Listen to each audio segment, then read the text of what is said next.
ప్రార్థన చేసుకుందాం. ప్రార్థనతో మనం వాక్య ధ్యానంలోనికి వెళదాం. పరిశుద్ధుడు అయిన మా తండ్రి, ప్రేమ కలిగిన ప్రభువా, ఇప్పటి వరకు కూడా నాయన చిన్నపిల్లల పాటల్లోనూ యవనస్తుల పాటల్లోనూ పెద్దవారు కూడా మంచి ఉత్సాహముతో నాయన ఆత్మతో సత్యముతో నాయన పాటలతో మిమ్మల్ని ఆరాధించినందుకే మీకు వందనాలు నాయన. ఇట్టి తరుణమును ఇట్టి భాగ్యమును మిమ్మల్ని సేవించే భాగ్యాన్ని మీరు మాకు ఇచ్చినందుకు వందనాలు నాయన. 3 రోజుల ఉద్యోగ కూటాల్లో భాగంగా నాయన ఈ 3వ రోజు చివరి ఆరాధనకు మమ్మల్ని తెచ్చినందుకు వందనాలు నాయన. గత 2 రోజులు చక్కగా మీరు జరిగించి ఉన్నారు. ఈ 3వ దినమున చివరి ఆరాధన కూడా నాయన మీ నామానికి మహిమకరంగా ఈ ఆరాధన జరగడానికి సహాయం చేయమని వచ్చినటువంటి మా ప్రియులందరి హృదయాలతో నాయన మీరు మాట్లాడండి. మీ యొక్క ఆత్మను ప్రతి ఒక్కరి మీద ఉంచమని, మీ మాటలు వినబడుచుండగా ఎవరు నిద్రాత్మ పరధ్యానము ఉండకుండా మీ మాటలు బహు జాగ్రత్తగా విని హృదయంలో భద్రపరుచుకుని వాటి ప్రకారం జీవిస్తూ మీ యొక్క కృపకు పాత్రలవునట్లుగా నాయన, మీ చిత్తానికి లోబడేవారిగా, మీ రాజ్యానికి ఉపయోగపడేవారిగా నాయన మమ్మల్ని అందరినీ చేయమని, మీ ఆత్మ మీ సన్నిధి మాకు తోడుగా ఉంచి వట్టివాడను బలహీనుడనైన నా ప్రక్కన మీరు నిలిచి మీ మాటలు నా నోట ఉంచమని, ఆ మాటలు చెబుతున్నటువంటి నాకును వినుచున్న మా ప్రియులకును మా అందరికీ కూడా మేలు దొరికినట్లుగా సహాయం చేయమని యేసు నామమున అడుగుచున్నాము తండ్రి, ఆమేన్. కూర్చోండి.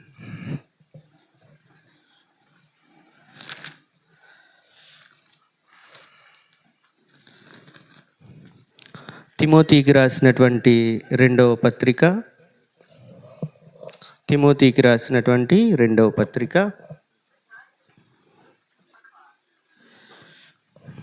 2వ అధ్యాయము 20వ వచనం. తిమోతికి రాసినటువంటి 2వ పత్రిక తీసారమ్మందరూ 195 పేజీ నెంబరు. గొప్ప ఇంటిలో వెండి పాత్రలను బంగారు పాత్రలను మాత్రమే గాక కర్రవియు మంటివియు కూడా ఉండును. వాటిలో కొన్ని ఘనతకును కొన్ని ఘనహీనతకును వినియోగింపబడును. ఎవడైనను వీటిలో చేరక తనను తాను పవిత్రపరచుకొనిన ఎడల వాడు పరిశుద్ధపరచబడి యజమానుడు వాడుకొనుటకు అర్హమై ప్రతి సత్కార్యమునకు సిద్ధపరచబడి ఘనత నిమిత్తమైన పాత్ర అయ్యుండును. చాలమ్మ. చూడండి, దేవుని వాక్యము మనకు ఏం చెప్తా ఉందంటే, గొప్ప ఇంటిలో వెండి పాత్రలను బంగారు పాత్రలను మాత్రమే గాక కర్రవియు మట్టివి కూడా ఉంటాయి. కొన్ని ఘనతకును కొన్ని ఘనహీనతకును వినియోగింపబడును. కొన్ని ఘనత నిమిత్తము ఉపయోగించుకునేటటువంటి వస్తువులు మన ఇంటిలో ఉంటాయి. కొన్ని ఘనంగా చెప్పుకోలేని వస్తువులు కూడా మన ఇంటిలో ఉంటాయి. ఎవడైనను వీటిలో చేరక, వేటిలో మనం చేరకూడదు? ఘనహీనమైన కార్యాలలో మనం చేరకూడదు. దేవునికి ఇష్టము కాని కార్యాలలో మనం చేరకూడదు. దేవుని వాక్యానికి వ్యతిరేకమైన కార్యాలలో మనం చేరకూడదు. అలాగా ఎవడైనను వీటిలో చేరక, ఘనహీనమైన కార్యాలలో చేరక తనను తాను పరిశుద్ధపరచుకుని ఎడల, మనం పరిశుద్ధపరచుకుంటే యజమానుడు ఎవరండి? మన యజమానుడు ఆ దేవాతి దేవుడు. యజమానుడు వాడుకొనుటకు అర్హమై, అప్పుడు మనకు అర్హత వస్తుంది.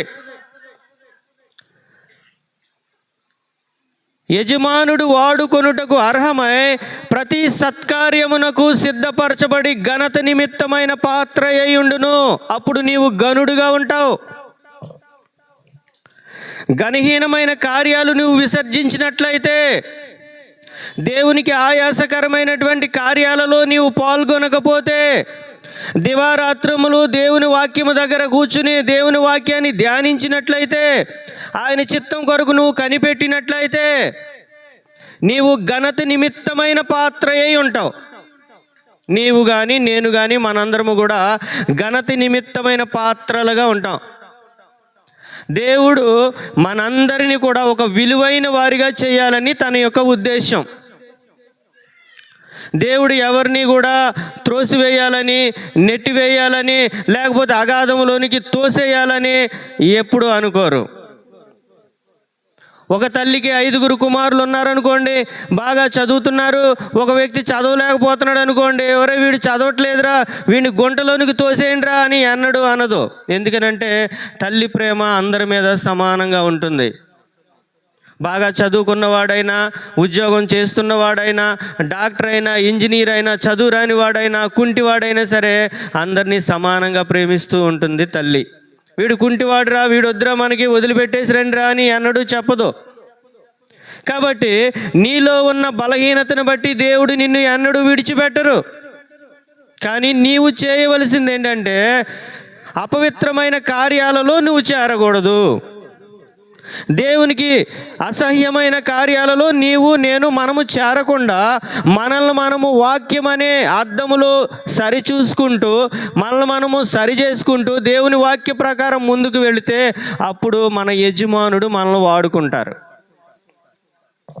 అప్పుడు మనం ఎలా ఉంటామంటే ఒక ఘనత నిమిత్తమైనటువంటి ఒక పాత్రగా ఉంటాం. కీర్తనల గ్రంథంలో ఒక మాట ఉంటుంది, యవ్వన కాలములో పుట్టిన కుమారులు బలవంతుని చేతిలో బాణములు వంటి వారిగా ఉంటారు.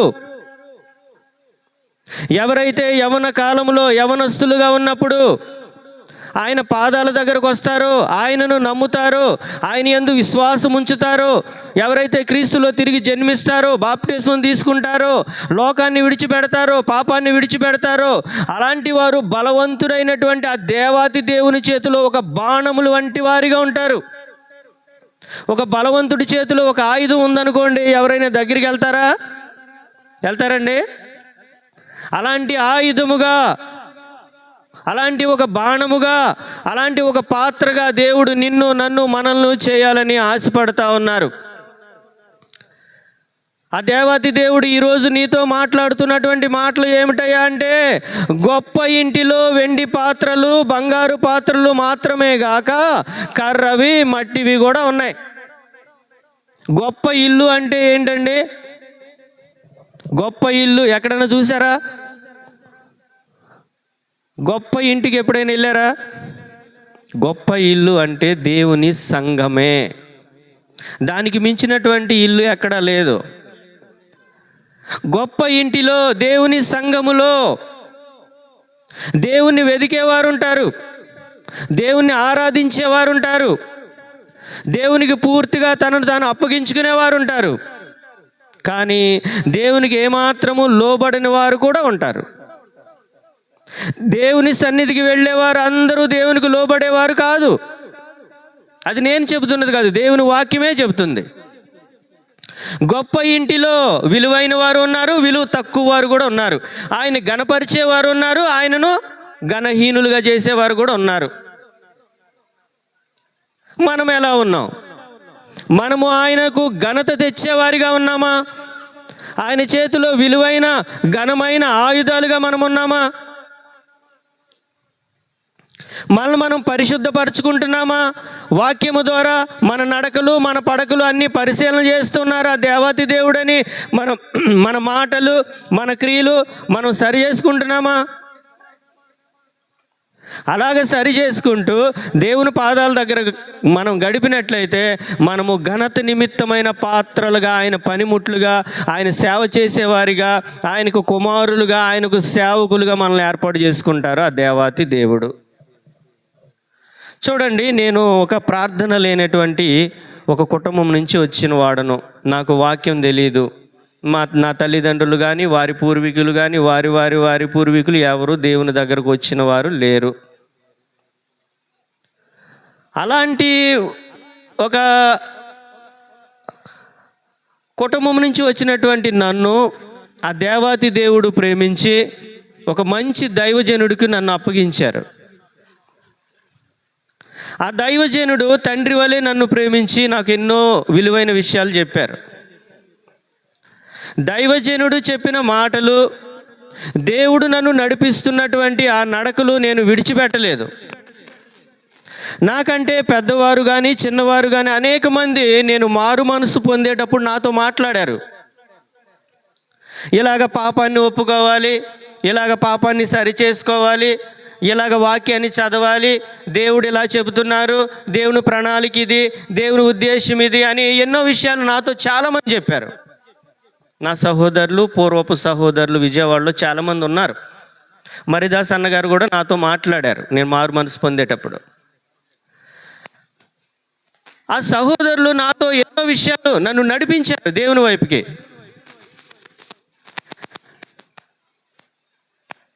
నా సహోదరులు ఎన్నో విషయాలు నాకు చెప్పారు, నన్ను నడిపించారు. కానీ ఎందుకనో దేవుని యొక్క మహాకృపను బట్టి వారికంటే ముందుగానే నేను దేవుని పనిలోనికి వచ్చానండి. నన్ను ముందుకు నడిపించిన వారు అనేక మంది రాలేకపోయారు, అనేక మంది దేవుని పని చేయలేకపోతున్నారు. వారికంటే నేను గొప్పవాడిని, నేనేదో వాక్యం బాగా చెప్పేస్తున్నానని కాదు. దీని అర్థం ఏంటంటే, దేవుడు నీకు ఇచ్చిన అవకాశాన్ని జాగ్రత్తగా వాడుకుంటున్నావా? దేవుడు నిన్ను పిలిచిన పిలుపుకు, ఆయన నీ మీద ఉంచినటువంటి నమ్మకానికి నువ్వు తగినవాడిగా జీవిస్తున్నావా?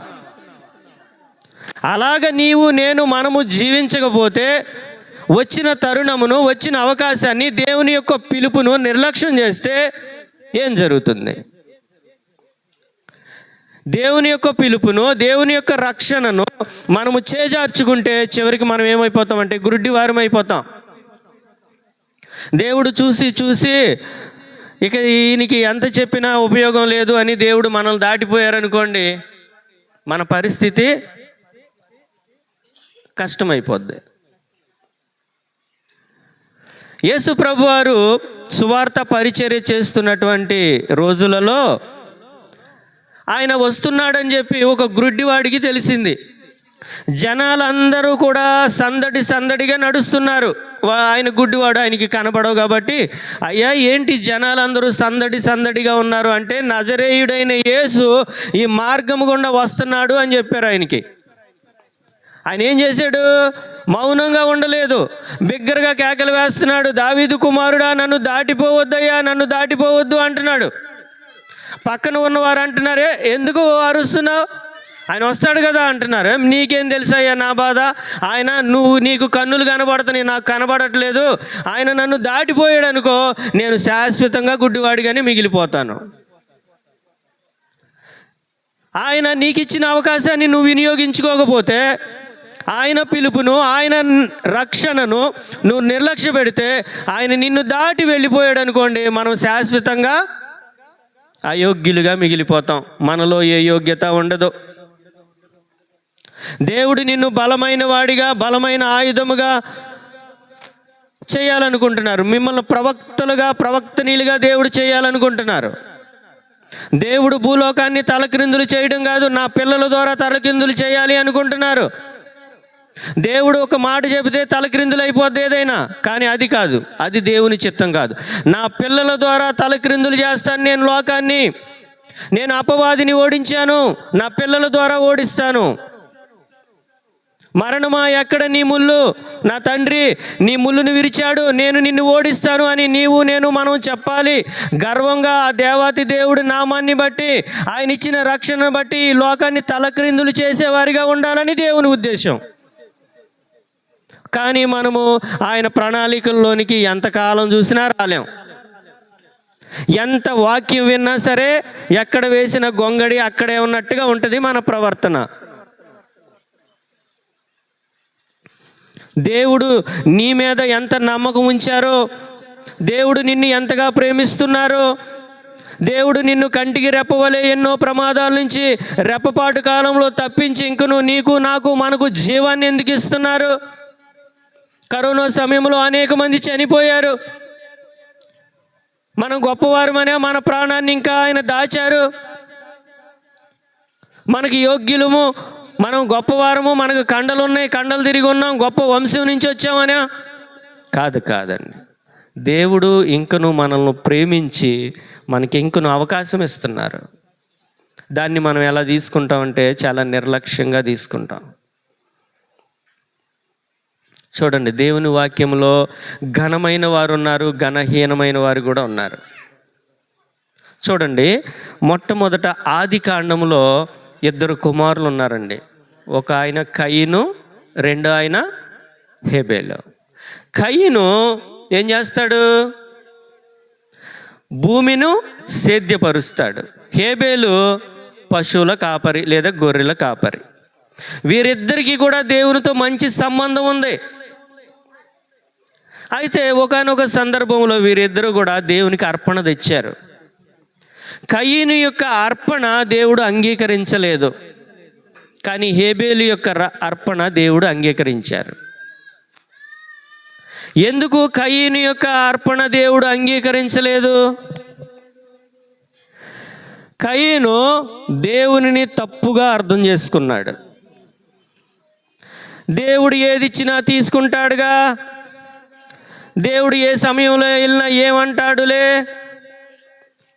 దేవుడు చూస్తూ ఉంటాడు కానీ ఏమన్నా మాట్లాడగలడా, ఏమైనా చేయగలడా అనుకున్నాడు. ఈ రోజుల్లో మనము చాలా బహు నిర్లక్ష్యంగా దేవుని మందిరానికి వెళ్తాం. ఉదయకాలం 10 గంటలకు ఆరాధన అంటే మనం 11-11:30కి వెళ్తాం. ఎవరేం చేస్తారు మనల్ని? కొద్దిమంది ముగింపు సమయానికి కూడా వెళ్తారు. పోనీ వెళ్ళిన వారు దేవుని వాక్యాన్ని శ్రద్ధగా వింటారా అంటే వినం. మనకు ఎంత ఇసుగో వాక్యం వినాలంటే చాలా కష్టమైపోద్ది. లోకవార్తలు టీవీ దగ్గర, ఫోనుల దగ్గర కూర్చోవాలంటే ఎంతో సంతోషంగా ఉంటుంది. అది మిమ్మల్ని కూర్చొనే కాదు, మాలో కూడా జరుగుతుంది. కానీ ఆ దేవాతి దేవుడు నిన్ను నన్ను అలాగ చూడాలనుకోవట్లేదు.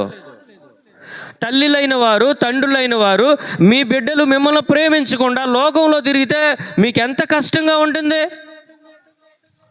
మీరు వారికి మంచి బట్టలు కొనిపెడుతూ, వారికి కావలసిన అవసరతలన్నీ మీరు తీరుస్తూ, వారిని మీరు మితముగా అనంతంగా వారిని ప్రేమిస్తుంటే వారు మిమ్మల్ని పట్టించుకోకపోతే మీకు ఎంత బాధగా ఉంటుంది. ఆ దేవాతి దేవుడు మన ప్రతి అవసరతను తీరుస్తూ, మనకు జీవాన్ని ఇచ్చి, మనకి ప్రాణాన్ని ఇంకను కాపాడుతూ, మన బిడ్డలు మన వైపు చూస్తారేమో అని ఆ దేవాతి దేవుడు ఎదురు చూస్తుంటే మనం ఆయన వైపు కన్నెత్తి కూడా చూడం. కయీను కూడా అలాగే అనుకున్నాడు, ఏది ఇచ్చినా దేవుడు తీసుకుంటాడులే. మన జీవితంలో శ్రేష్టమైనదంతా కూడా లోకానికి పెడతాం, ఏదో పనికి మాలింది మాత్రం దేవునికి అప్పచెప్తాం. అలా ఉంది కయీను యొక్క ఉద్దేశం. కానీ హేబేలు అలా కాదండి. తాను సంపాదించినటువంటి పంటలో శ్రేష్టమైన దానిని దేవుడికి అప్పగించాడు తీసుకెళ్ళి.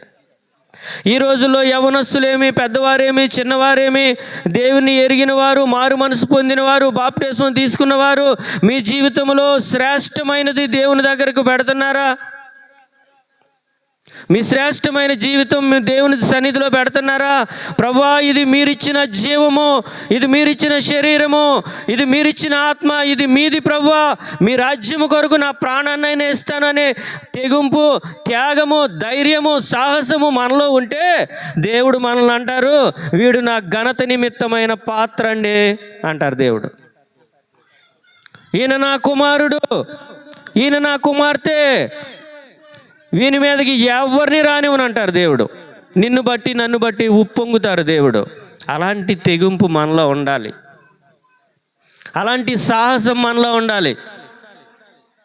హేబేలు యొక్క అర్పణను దేవుడు అంగీకరించడాన్ని బట్టి కయీనుకు చాలా కోపం వచ్చింది. వీడు నాకంటే చిన్నవాడు అని చెప్పి ఇద్దరు పని చేస్తూ ఉన్నప్పుడు కొట్టి చంపేస్తాడు. కానీ ఆయన రక్తము భూమిలో నుండి దేవునికి మొరపెట్టింది. ఆయన రక్తం ఏం జరిగిందండి? భూమిలో ఉండి దేవుణ్ణి మొరపెట్టిందండి. చూడండి, మొదటి ఇద్దరిలో ఒకడు ఘనమైన వాడు, మరొక వ్యక్తి ఘనహీనుడిగా మారిపోయాడు. కయీను ఘనహీనుడయ్యాడు, హేబేలు ఘనమైన వాడిగా చరిత్రలో నిలిచిపోయాడు. ఇశ్రాయేలీలలో దేవుడు ఏర్పాటు చేసుకున్న వారిలో మొట్టమొదటి రాజు ఎవరండి? సౌలు. సౌలును దేవుడు కోరుకున్నారు, ఆయనను ప్రేమించారు. తన తండ్రి యొక్క గాడిదలు పోతే సౌలు వెదకటానికి వెళ్తే అక్కడ చూసి ఆయనను ప్రేమించి, ఇదిగో నా జనాంగం మీద, ఇశ్రాయేలీల మీద ఇదిగో నిన్ను రాజుగా చేస్తున్నాను అని దేవుడు చెప్పారు. బెన్యామీను గోత్రంలో ఎన్నిక లేనటువంటి కుటుంబం నుంచి సౌలును రాజుగా దేవుడు ఏర్పాటు చేస్తే సౌలు హృదయం మారిపోయింది. దేవుని ఆత్మ ఉన్నంత వరకు సౌలు దాను నుండి బెయేర్షెబా వరకు తన శత్రువులందరినీ ఓడించాడు. రాను రాను రాను రాను అతని హృదయం మారిపోయింది. దేవుని వైపు నుండి లోకం వైపుకు తిరిగిపోయింది తన హృదయం.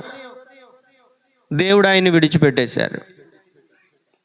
ఈ రోజున దేవుని నీవు ప్రేమించకపోతే, దేవుని వాక్యాన్ని మనము ప్రేమించకపోతే, దేవుడిచ్చినటువంటి కాపుదల, ఆయన ఇచ్చినటువంటి రక్షణ ఒకానొక సందర్భంలో మనం పోగొట్టుకుంటాం. ఆయన ఏమి తీసివేయరు, మనంతట మనమే పోగొట్టుకుంటాం. దేవుడు ఇశ్రాయేలీల జనాంగాన్ని ఐగుప్తు నుండి తీసుకుని వస్తే అనేక మంది దేశాల యొక్క రాజులు గడగడ వణికిపోతున్నారు వారిని చూసి. అలాంటి సందర్భంలో వారిలోనికి ఒకానొక సందర్భంలో పాపం వచ్చింది, వ్యభిచారం చేశారు, మంది ఒకేసారి కూలిపోయారు. ఎప్పుడైతే పాపము, ఎప్పుడైతే అవిధేయత మన జీవితాల్లోనికి వస్తుందో దేవుడి సహాయం ఆగిపోద్ది. దేవుని వాక్యం, మొట్టమొదటి వాక్యం మనకేం చెప్పింది? ఎవడైనను వీటిలో చేరక, దేవునికి ఆయాసకరమైన కార్యాలలో మనం చేరకూడదు. సౌలు దేన్నైతే చేయకూడదో దాన్నే చేశాడు. తనకంటే నీతిమంతుడు, తనకంటే యోగ్యుడు అయినటువంటి దావీదును చంపడానికి అనేక మార్లు ప్రయత్నం చేస్తున్నాడు. రాజుగారు ఎక్కడ ఉండాలి? రాజభవనంలో ఉండాలి. కానీ ఎక్కడ తిరుగుతున్నాడు? కొండల్లో, లోయల్లో, సొరంగాల్లో. ఎక్కడ దొరుకుతాడా దావీదు చంపుదామని తిరుగుతున్నాడు. దావీదు ఏమన్నా ద్రోహం చేశాడండి? ఏమాత్రము చేయలేదు. కాబట్టి సౌలు అసూయ చేత నాశనం అయిపోయాడు. చూడండి, అసూయ ఎముకలకు ఏంటి? ఎముకలు కూడా కుళ్ళిపోతాయి అంట అసూయ ఉంటే. చూడండి, దావీదు ఘనమైన వాడిగా ఎంచబడ్డాడు, సౌలు ఘనహీనుడైపోయాడు. కయీను హేబేల్లో హేబేలు ఘనమైన వాడయ్యాడు, కయీను ఘనహీనుడైపోయాడు. మనం సౌలును విలువగా ఎంచుతామండి సౌలుని? సౌలు దేవా అంటామా? సంసోను దేవా అంటామా? అనం. ఎందుకనంటే వాళ్ళు దేవుని దృష్టిలో కొంత ఘనహీనులుగా జీవించారు. చూడండి, అపోస్తుల కార్యాల్లో ఒక కుటుంబం ఉందండి. అది చెప్పి నేను ముగిస్తాను, మనకు సమయం చాలా తక్కువ ఉంది. 5వ అధ్యాయము, అపోస్తుల కార్యాలు 5వ అధ్యాయము.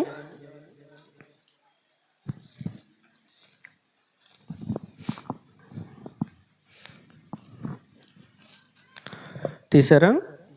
చదవండి మొదటి నుంచి. అననీయ అను ఒక మనుష్యుడు సప్పీరాతో భార్య ఎరుకనే కొంత దాచుకొని కొంత తెచ్చి అపోస్తల పాదముల యొద్ద పెట్టెను. అప్పుడు పేతురు, అననీయ,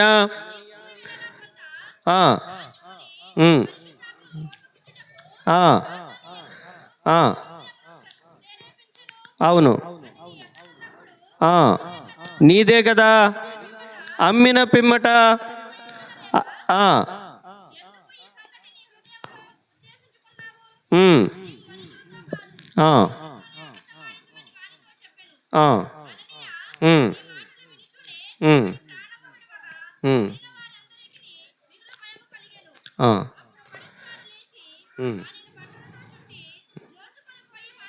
చాలమ్మా, చాలు. చూడండి, యేసు ప్రభువారు ఈ లోకానికి వచ్చారు, అందరి కొరకు ప్రాణం ఇచ్చారు, తిరిగి లేచారు, వెళ్ళిపోయారు. వెళ్ళిపోతూ ఒక మాట చెప్పారు, శిష్యులతోనూ అందరితో కూడా ఒక మాట చెప్పారు. ఇదిగో పరలోకమందును భూమి మీదను నాకు సర్వాధికారము ఇవ్వబడి ఉన్నది. ప్రతి ఒక్కరిని నా నామమందు శిష్యులుగా చేయండి అని చెప్పేసి ఆయన వెళ్ళిపోయారు. వెళ్ళిపోయిన తర్వాత పేతురు, సీమోను, యాకోబు, యోహాను వీళ్ళందరూ కూడా పరిశుద్ధాత్మ చేత నింపబడి వారి ద్వారా దేవుడు అనేక అద్భుత కార్యాలు చేయిస్తున్నటువంటి అలాంటి సమయంలో ఇక్కడ ఒక కుటుంబం ఉంది. ఆ కుటుంబంలో ఇద్దరున్నారు, భార్య భర్త, అననీయ, సప్పీరా. అయితే అపోస్తులుల చేత దేవుడు బలమైన కార్యాలు చేయిస్తూ ఉన్నారు. అద్భుతాలు చేయిస్తున్నటువంటి రోజులలో వారికి ఉన్నటువంటి చిరాస్తులు అన్నీ కూడా అమ్మి, ఇవి మాకు అక్కరలేదు, దేవుడే మాకు సమీపంగా ఉన్నారు, మా ప్రార్థన ఆయన ఆలకిస్తున్నాడు, కాబట్టి ఈ ఆస్తితో మాకు పని లేదు అని చెప్పి వాటిని అమ్మి వాటి వెల తెచ్చి అపోస్తల పాదాల దగ్గర పెడుతున్నారు. అలాంటి రోజులలో ఈ యొక్క భార్య భర్త ఇద్దరు కూడా పొలం అమ్మారు. అమ్మి అందులో సగం దాచుకున్నారు. మీకు అర్థమవులాగా చెప్పాలంటే పొలం 1,00,000 రూపాయలకి అమ్మారు. ఒక 50,000 బీరువాలో దాచుకుని 50,000 తెచ్చి పేతురు దగ్గర పెట్టారు. ఎవరు పెట్టారు? అననీయ తెచ్చాడు. అననీయ తెచ్చి పేతురు పాదాల దగ్గర పెట్టాడు. అననీయ, నీ పొలాన్ని ఎంతకు అమ్మేవయ్యా అని పేతురు అడిగాడు. అయ్యా 50,000కి అమ్మానయ్యా, ఇగో తెచ్చిన వెల అంతా నీ పాదాల దగ్గర పెట్టానుగా అన్నాడు. ఎందుకు నీ హృదయంలో తప్పైన ఆలోచన కలిగి ఉన్నావు? నువ్వు మనుషులతో కాదయ్యా, దేవునితోనే అబద్ధం ఆడితివి అన్నారు. అంతే, ఒక మాట. వెంటనే ఆయన పాదాల దగ్గర పడి చనిపోయాడు అననీయ. కొంత సమయానికి తన భార్య వచ్చింది. అమ్మా, మీ పొలం ఎంతకు అమ్మారమ్మా అని అడిగాడు. అయ్యా, అననీయాకి ఇచ్చి పంపించాను కదా, అమ్మిన వెల మొత్తం తెచ్చి పంపించాను కదా అన్నాడు. ఎందుకు మీరిద్దరూ ఏకీభవించారు? ఒక తప్పు మార్గంలో ఎందుకు మీరు నడుస్తున్నారు? దేవుడే మీ ముందు అద్భుత కార్యాలు చేయిస్తుంటే ఇంకను మీరు తప్పైన మార్గంలో అబద్ధాలతో మోసాలతో మీరు ఎందుకు జీవిస్తున్నారు అని చెప్పంగానే ఆమె కూడా అక్కడ పడి చనిపోయింది. ఈ సంగతి విన్నవారందరికీ మిగుల భయము పుట్టించింది. అందరూ కూడా పేతురు చేతులుంచి ప్రార్థన చేస్తుంటే పరిశుద్ధాత్మ చేత నింపబడుతున్నటువంటి రోజులవి. అలాంటి రోజులలో పరిశుద్ధాత్మ చేత నింపబడి అనేక అద్భుత కార్యాలు అనేక మంది చేస్తున్న తరుణంలో ఈ అననీయ, సప్పీరా ఘోరంగా నష్టపోయారు. ఎందుకని నష్టపోయారు? వీరు దేవుని ఆత్మను తప్పుగా అర్థం చేసుకున్నారు. మనం వాక్యాన్ని వింటాం, కానీ ఇంటికి వచ్చింది పూర్తిగా తారుమారుగా మాట్లాడుతూ ఉంటాం. ఇక్కడేమో దేవుడు అనేక అద్భుత కార్యాలు చేయిస్తున్నారు అపోస్తుల ద్వారా. అపోస్తులు చేతులుంచి ప్రార్థన చేస్తుంటే అద్భుత కార్యాలు జరుగుతున్నాయి. అలాంటి తరుణంలో దేవుని సేవకుడైన పేతురు ముందు అబద్ధం ఆడినందుకు ఆ కుటుంబం నష్టపోయింది. ఇద్దరు కూడా బలవంతులై ఆత్మచేత నింపబడవలసిన ప్రాణాన్ని పోగొట్టుకున్నారు. మరొక కుటుంబం ఉంది, చూడండి ఒకసారి.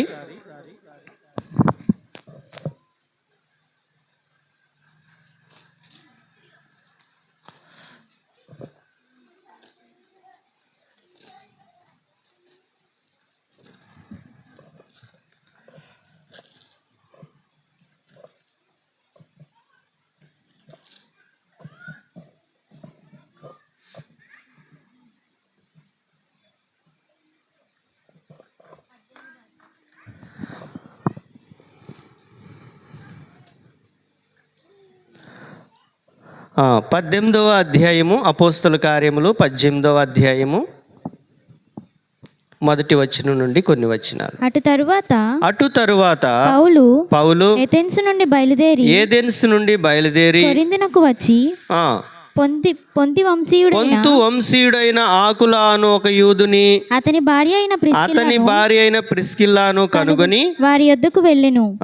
యూదులందరూ రోమా విడిచి వెళ్లిపోవాలని క్లౌదియా చక్రవర్తి ఆజ్ఞాపించినందున వారు ఇటలీ నుండి క్రొత్తగా వచ్చిన వారు వృత్తికి డేరాలు కుట్టువారు. పౌలు అదే వృత్తి గలవాడు గనుక వారితో కాపురముండెను. వారు కలిసి చాలు ఇంకొక మాట చూపిస్తాను. 16వ అధ్యాయము, రోమియోలకు రాసిన పత్రిక 16వ అధ్యాయము 3వ వచనం కాదమ్మా, రోమపత్రిక 16వ అధ్యాయము 3వ వచనం. క్రీస్తు యేసునందు నా జత పనివారైన ప్రిస్కిల్లాకును ఆకులకును నా వందనములు చెప్పుడి. వారు నా ప్రాణము కొరకు తమ ప్రాణములు ఇచ్చుటకైనను తెగించిరి. చాలు. ఇదంతా ఎందుకు చదివించానంటే, అపోస్తుల కార్యాలు 5వ అధ్యాయంలో ఒక భార్యాభర్త ఉన్నారు. తర్వాత 18వ అధ్యాయంలో కూడా ఒక భార్యాభర్త ఉన్నారు. 5వ అధ్యాయంలో వారేమో అననీయ, సప్పీరా. 18వ అధ్యాయంలో ఉన్నవారేమో ఆకుల, ప్రిస్కిల్లా. ఈ ఆకుల, ప్రిస్కిల్లా అనేవాళ్ళు పౌలు ఏ పని అయితే చేస్తాడో అదే పని చేసేవాళ్ళు, డేరాలు కుట్టే పని. అయితే ఆ దైవజనుడు వారింటికి వచ్చినప్పుడు ఆ దైవజనుడిని చేర్చుకొని వారంతా కలిసి దేవుని పని చేశారు. చివరిలో రోమపత్రికలో పౌలు వారి గురించి ఏం చెప్తున్నాడంటే, క్రీస్తు యేసునందు నా జత పని వారైన ప్రిస్కిల్లాకును ఆకునాకును నా వందనాలు చెప్పుడి. వారు నా ప్రాణము కొరకు తమ ప్రాణములు ఇచ్చుటకైనను దేవుని సేవ కొరకు, దేవుని కొరకు తమ ప్రాణాలు ఇవ్వటానికైనా తెగించారంట వాళ్ళు. నా ప్రాణం పోయినా పర్లేదు, దేవుని పరిచర్య జరగాలి, దేవుని వాక్యము వినబడాలి. పౌలు గారిలో ఏ ఉద్దేశం అయితే ఉందో అదే ఉద్దేశం వీరిలోని కూడా వచ్చింది. పౌలు గారు చెప్తారు, నా ప్రాణము నాకెంత మాత్రము రక్షము లేదు. నేను జీవించుచున్న జీవితం నాది కాదు, నన్ను ప్రేమించి నా కొరకు తనను తాను అప్పగించుకుని యేసునందు విశ్వాసం చేత నేను బ్రతుకుతున్నా. నేను ఎప్పుడో చచ్చిపోయా. నేను దేవుని ఆత్మ చేత మాత్రమే బ్రతికి ఉన్నా. చూడండి, అక్కడ వారు డబ్బు సంపాదించుకోవడం కోసం చనిపోయారు, ఇక్కడ దేవుని పరిచర్య నిమిత్తం తన ప్రాణాలు ఇవ్వడానికి సిద్ధపడ్డారు. మరి వీరిలో గనులు ఎవరు, ఘనహీనులు ఎవరు? మనం ఎంతకాలం నుంచి దేవుని వాక్యాన్ని వింటున్నాం, మరి దేవుడు మనల్ని బట్టి ఏం సాక్ష్యం ఇవ్వబోతున్నారు? ఈమె నా కుమార్తె, ఈమె నా కుమారుడు, నా హృదయానుసారుడు, నేను ఎలాగ ఆలోచిస్తానో అలాగా నా కుమారుడు ఆలోచిస్తాడు అని నన్ను బట్టి దేవుడు సాక్ష్యం ఇవ్వగలరా?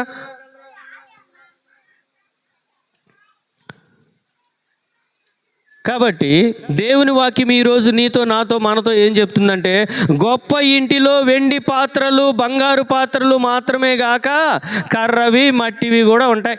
చూడండి, ఒక విలువైనటువంటి ఒక బంగారు వస్తువు మన ఇంట్లో ఉందండి, ఏం చేస్తాం? గోడకు ఒక మేగుంటే దానికి తగిలిస్తామా? బీరువాలో భద్రంగా దాస్తాం. ఎందుకనంటే అది ఘనమైనది, అది విలువైనది. అవునా? మన ఇంట్లో ఇల్లు ఉడుచుకునే చీపిరి ఉందండి, దాన్ని ఏం చేస్తాం? బీరువాలో పెడతామా? దాన్ని బయట పెడతాం. ఒకటి ఘనమైనది, ఒకటి ఘనహీనమైనది. కానీ ఈ రెండు ఎక్కడున్నాయి? ఈ రెండు ఇంట్లోనే ఉన్నాయి, ఇంటి దగ్గరే ఉన్నాయి. ఈ రెండిటితో మనం ప్రతిరోజు అవసరమే. ఒకటి ఘనమైనది, ఒకటి ఘనహీనమైనది. యేసు ప్రభు ఏర్పాటు చేసుకున్నటువంటి 12 మంది అపోస్తులలో ఒక ఇద్దరు గురించి చెప్తాను. సీమోను పేతురు, ఇస్కరియోతు, యోధా. వీరిలో ఒకరు ఘనమైన వారిగా ఎంచబడ్డారు, ఒకరు ఘనహీనులుగా ఎంచబడ్డారు. సీమోను పేతురుకు దేవుడు అప్పగించిన పని ఏంటండి? ఇదిగో ఈ బండ మీద నా సంఘాన్ని నువ్వు కడతావు, నువ్వు ఇక్కడ ఏమని ప్రార్థన చేస్తే అక్కడ నేను పరలోకం నుండి జవాబిస్తాను, నువ్వు ఇక్కడ ఏదైతే విప్పుతావో నేను అక్కడ నుండి దాన్ని విప్పుతాను, నువ్వు ఇక్కడ దేన్నైతే బంధిస్తావో నేను అక్కడ నుండి బంధిస్తాను అని చెప్పారు. ఈ బండ మీద నా సంఘాన్ని నువ్వు కడతావు అని చెప్పారు. అవునా? కానీ ఈయనకు ఒక పని అప్పచెప్పారు. ఏం పని? యోధా, నువ్వేం చేయాలనుకుంటున్నావో అది త్వరగా చేయి అన్నారు. యోధా ఏం చేయాలనుకున్నాడు? యేసును అమ్మాలి అనుకున్నాడు. యేసును, ప్రభు అయిన యేసు వారిని అప్పగించాలి అనుకున్నాడు. ఒకరేమో ఘనమైన వారిగా ఎంచబడ్డారు, మరొకరు ఘనహీనులుగా ఎంచబడ్డారు. ఈ రోజున దేవుని వాక్యాన్ని వింటున్నటువంటి ప్రియ స్నేహితులారా, మీరు ఘనమైన వారిగా ఉండాలనుకుంటున్నారా? దేవుని చేతిలో విలువైన వారిగా నేను ఉండాలని నీవు అనుకుంటున్నావా? దేవుడు నీకే అవకాశాన్ని ఇస్తా ఉన్నారు. అవకాశం నీదే. నువ్వు ఘనమైన వాడిగా ఉండాలా, ఘనహీనుడిగా ఉండాలా? చూడండి చివరిగా ప్రకటన గ్రంథము ఒకసారి చూడండి, చివరి మాటలు.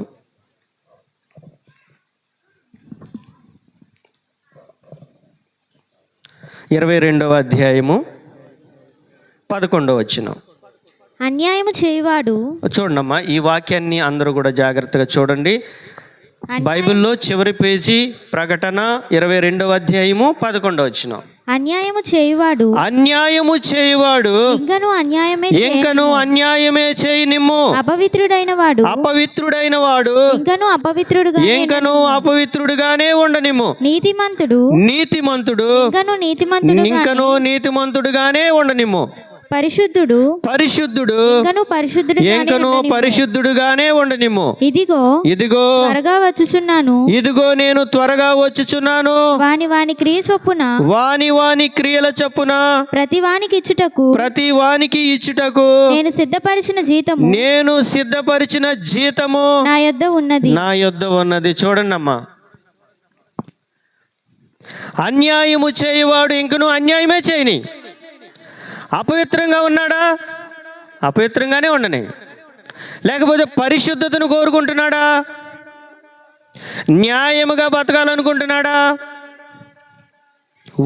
వాని క్రియల చొప్పున నేను ప్రతిఫలం ఇస్తాను. ఇదిగో నేను త్వరగా వచ్చుచున్నాను.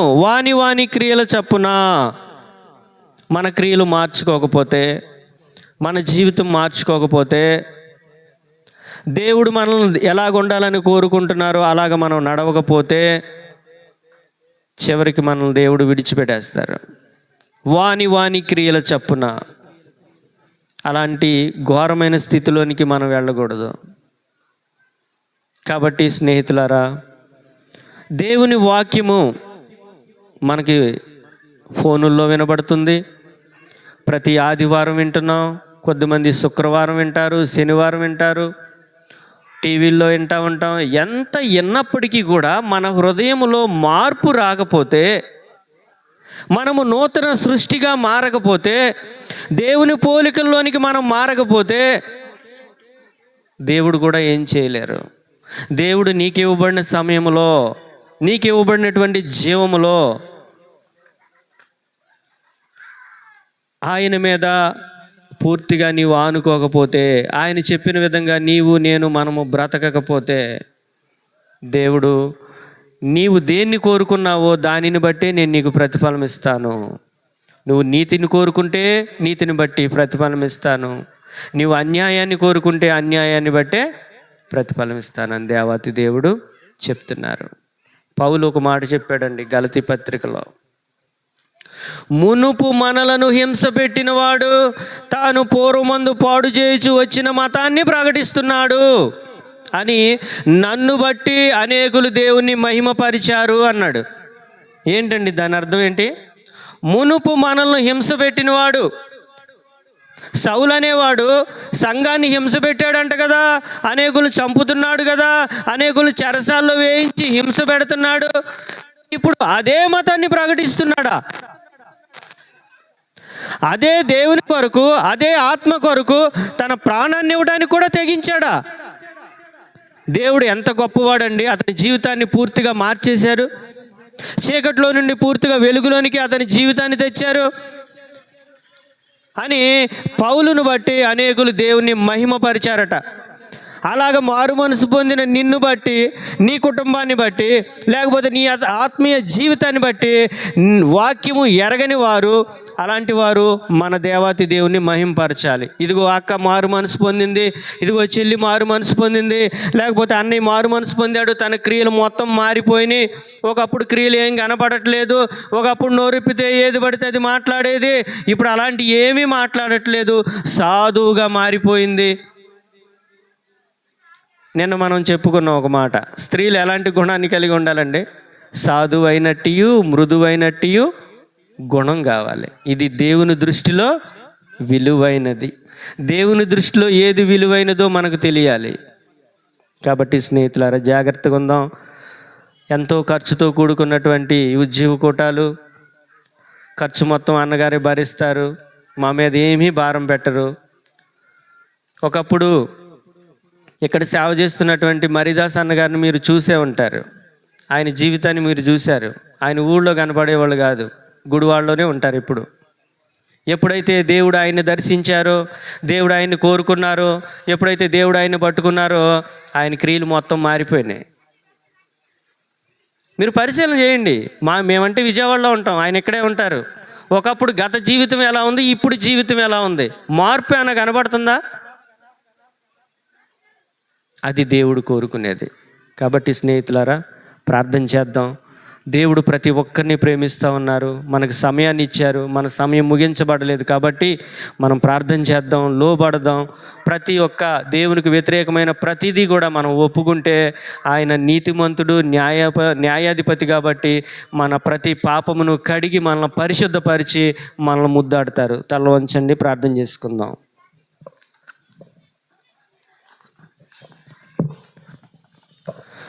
పరిశుద్ధుడా, ప్రేమ కలిగిన మా తండ్రి, ఇప్పటి వరకు మీ మాటలు నాయన నా నోట ఉంచినందుకు వందనాలు. ఆ మాటలు చెప్పినటువంటి నాకు, వినుచున్న మా ప్రియులకు, మా అందరికీ కూడా మేలుకరంగా, ఆశీర్వాదకరంగా, మీకు లోబడే విధంగా నాయన ఆ మాటలు మా అందరి హృదయాల్లో ఫలించినట్లుగా సహాయం చేయమని నజరేయుడైన యేసు నామమున ప్రార్థించి బ్రతిమలాడి వేడుకొంచున్నాం తండ్రి. ఆమేన్.